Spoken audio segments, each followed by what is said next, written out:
Are you ready to unlock the true potential of your business by improving the health and well-being of your people?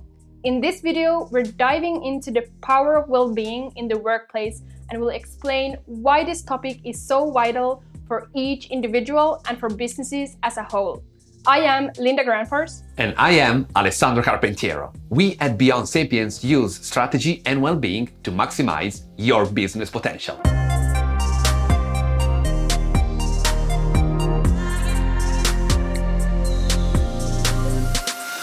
We all know what well-being is, at least our own view of it. But do we stop to think about how broad of a concept it actually is? We often see well-being as our own physical, mental, emotional, and spiritual welfare, which is true.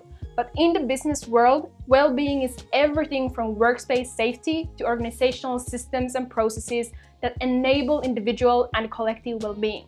And this is what makes holistic well-being so crucial. But what affects or defines individual and collective well-being? An excellent illustration of this is the Balanced Holistic Well-being Framework by Raymond and Väyrynen. So for you to feel safe and well at work, and for the business to leverage its full potential, external and internal factors have an impact. Global phenomena such as regulations, economic status, social structures, and attitudes impact collective and individual well-being. But also internal aspects including the quality and dynamic of a company's culture, flexibility and benefits that the organization provides, and the general job conditions and people dynamics. But the third, yet often neglected aspect is individuals' health and social relations, hobbies, and tasks outside of the work environment. These are usually carried to the work and impact individual and collective well-being in the workspace. But how do all of these pieces fit together? Improving holistic well-being is the key to creating a sustainable business. But what does that mean? When thinking about bringing sustainable development into the business world, we cannot pinpoint something specific, such as, well, let's have flexible hours and recycle and we'll improve the sustainability of the business. I mean, that would certainly improve a part of it, but it's a much wider and more complex topic than that. Sustainability, in fact, considers a broad spectrum that includes all the layers Linda talked about, such as societal, organizational, and individual, and most interestingly, how each layer interacts with the others. Overall, when talking about businesses, we must remember that we are talking about humans. At their core, in fact, businesses are a group of people working towards the same shared goal. With that in mind, it's clear that a focus on improving individual well-being can significantly impact a business sustainability. This means that if a company implements systems and practices which are constantly being updated to improve its well-being on all the different layers, it will truly harness its potential. Now that you know how well-being can be managed at the workplace, maybe you're curious to hear about the effects and benefits of it. Let's start with the organizational benefits and then move to the individual ones. So the main advantage of focusing on well-being is often better performance.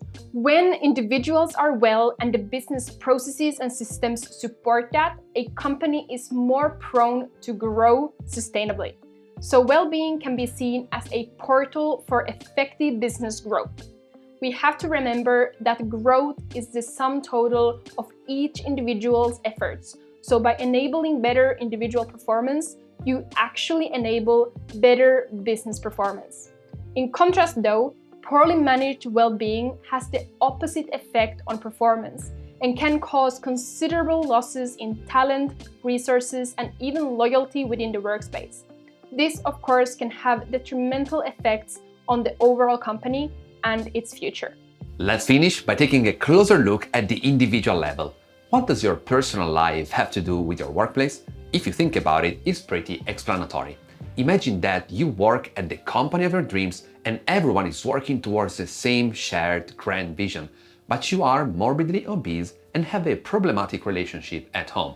What is in your private life will leak into your work life, making you perform at a lower level, maybe be grumpy with your colleagues and less satisfied with your work. The other side of the coin, too, needs to be considered. If you are in the best shape of your life and have a fantastic relationship at home, but your work is miserable, your overall well-being will still not be optimal. If you and your business adopt a sustainable approach, both your well-being will improve and vice versa. In fact, what happens on the outside can negatively affect you and your business.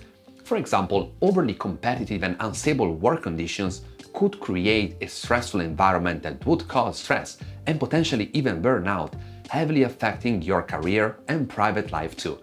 On the contrary, if both you and your company are well optimized for sustainability, you'll feel more engaged at work, there will not be excessive stress, and your personal life will be more fulfilling.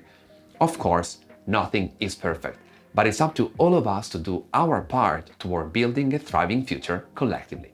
Maybe you wouldn't have thought about all this when hearing the word well-being, but isn't it fascinating how holistically important this topic is? We genuinely believe in the power of each individual, and we want to help companies recognize this power that they have. Because by acknowledging it, nurturing and supporting the well-being of your influential individuals, you can leverage your business's full potential. And if you want to expand your knowledge and broaden your perspective continuously, please subscribe to our channel so that you don't miss our weekly research-based videos. Thanks for watching, and we'll see you next week.